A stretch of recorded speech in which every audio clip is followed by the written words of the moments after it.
নমস্কার বন্ধুরা, তো ডিমের আরেকটা রেসিপি নিয়ে তোমাদের সামনে আবারও হাজির হয়েছি। তো দেখো, এই ডিমের রেসিপিটা চটজলদি তোমাদের একদম ঘরোয়া পদ্ধতিতে বানিয়ে দেখাবো।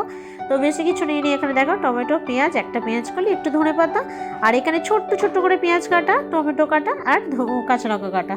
তো চলো ফার্স্টে কড়াটা আমি এই বসিয়ে দিলাম, দিয়ে বেশ কিছুটা আমি জল দিয়ে দিচ্ছি। ডিমের অনেক ধরনের তোমরা রেসিপি খেয়েছো বানিয়ে, কিন্তু এই রেসিপিটা একবার নতুনভাবে খেও। তো দেখো এখানে ছোটো ছোটো দুটো বাটি নিয়েছি, তোমরা চাইলে বেশি ডিমেরও করতে পারো। একসঙ্গে এটা 5টা-6টা ডিমে অন্তত করা যায়। তো একটু একটু তেল দিয়ে দিচ্ছি, সরষের তেল। তোমরা চাইলে এতে সাদা তেলও দিতে পারো। তো সরষের তেল দিয়ে বাটি দুটো আমি ভালোভাবে আগে মাখিয়ে নেব। তো দেখো কীভাবে গায়ে মাখিয়ে নিচ্ছি। এর ফলে আমি এখানে ডিমটাকে যে ফাটিয়ে সাজাবো পোচ বানানোর জন্য, সেটা খুবই ভালো হবে।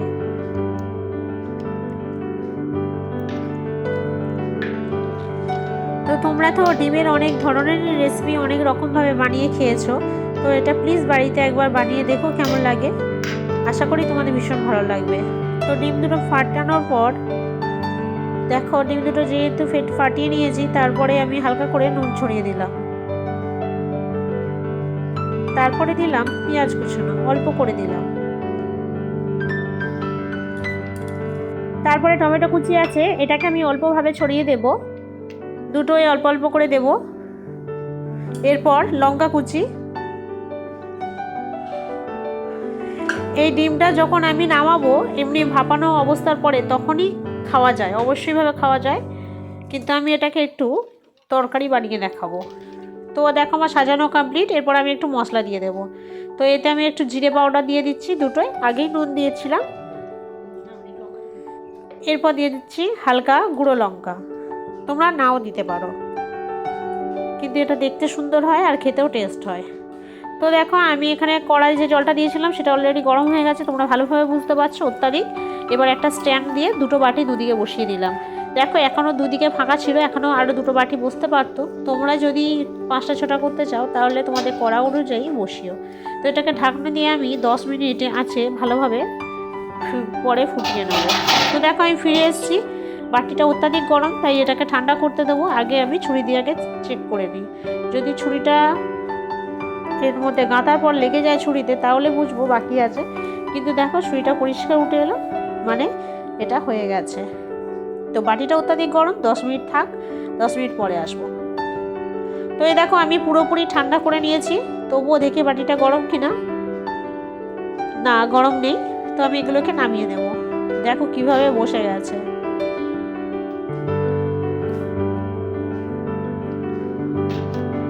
এরপর এই দুটোকে আমি চামচ দিয়ে সাইডটা আস্তে আস্তে আস্তে ভাবে একটু কেটে নেব, নিয়ে দেখো তুলে নেব। দেখো বাটিটা পুরো পরিষ্কার উঠে এসছে। হালকা হালকা গায়ে লেগে থাকবে, ওটা কোনো ব্যাপার না, কিন্তু কত সুন্দর গোটা উঠেছে দেখো, এর ক্ষেত্রেও তাই। তো দেখো তুলে নিলাম। এইভাবে অবশ্যই খাওয়া যায়। দেখো পেছনটা দেখো কত সুন্দর সাদা হয়েছে, খাওয়া যায় অবশ্যই, কিন্তু আমি এটা দিয়ে একটা তরকারি বানিয়ে নেব। তো আমি কিছুটা সরষের তেল দিয়ে দিলাম আর পেঁয়াজ কুচুনাটা দিয়ে দিলাম, দিয়ে ভালো করে এটা একটু ভেজে নেব।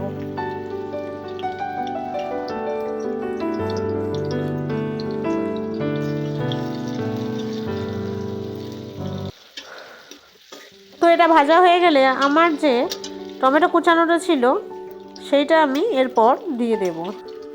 টমেটো কুচি কটা দিয়ে দিচ্ছি।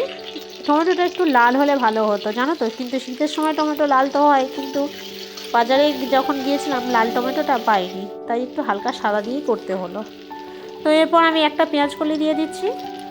তোমরা এতে ক্যাপসিকামও দিতে পারো, আরও টেস্ট হবে। তো পেঁয়াজ কলি দিয়ে হালকাভাবে নেড়ে ছেড়ে পরিমাণ মতো আমি নুন দিয়ে দিলাম।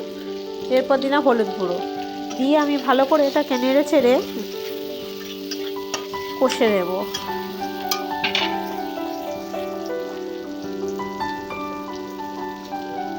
তো এরপর আমি এটাতে কিছুটা গুঁড়ো লঙ্কা দিয়ে দিচ্ছি। আমি একটু ঝাল ঝাল খেতে পছন্দ করি, সেই জন্য একটু বেশি গুঁড়ো লঙ্কা দিচ্ছি। তোমরা চাইলে কাঁচা লঙ্কারও বানাতে পারো। তো ভালোভাবে এটাকে নেড়ে চেড়ে আমি কিছুটা আদা রসুন বাটা দিয়ে দিচ্ছি। যেহেতু দুটো ডিমের তো তাই অল্প করে দিচ্ছি। তোমরা যদি বেশি ডিমের করতে চাও তাহলে এই সমস্ত পরিমাণটা একটু বাড়াবে। যেমন আদা রসুন বাটাটা আরেকটু বাড়াবে, পেঁয়াজ কুচি আরেকটা দিও, আর টমেটো আরেকটু বেশি দিও, ঠিক আছে, গ্রেভিটা যাতে একটু বেশি হয়। তো হালকাভাবে জল দিয়ে আমি গ্রেভিটাকে ভালো করে আগে বানিয়ে নিচ্ছি।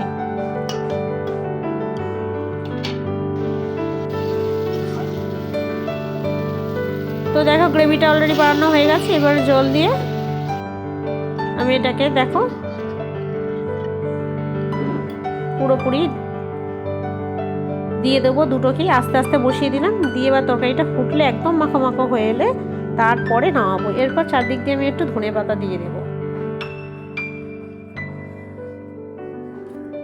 তো ফিরে আসবো আমি 15 মিনিট পর।